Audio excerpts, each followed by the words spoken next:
नमस्कार दोस्तों, आज मेरी चाची गा रही हैं बेटा बेटी की शादी में जो जोग गीत गाया जाता है। बहुत ही प्यारा जोग गीत है। आप लोग गीत को पूरा सुनिएगा और ज़्यादा से ज़्यादा सपोर्ट करिएगा। धन्यवाद।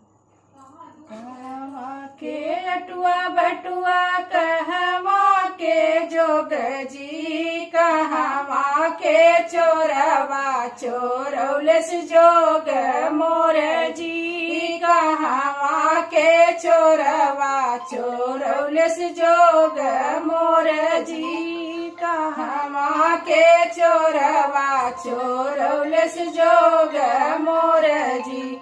पूरबू के अटुआ बटुआ पूरबू के जोग जी, पश्चिम के चोरवा चोरौल जोग मोर जी, पश्चिम के चोरवा चोरौल जोग मोर जी। भैया हो कवन भैया पैया पड़ी तोहार जी, प्रतिया के चोरवा चोरौलस जोग मोर जी, रतिया के चोरवा चोरौलस जोग मोर जी।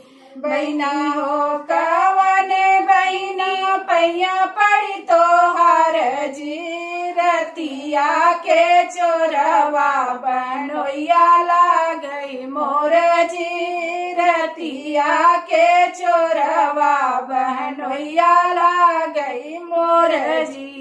कहवा के अटुआ बटुआ कहवा के जोग जी, कहवा के चोरवा चोरौलस जोग मोर जी, कहवा के चोरवा चोरौलस जोग मोर जी।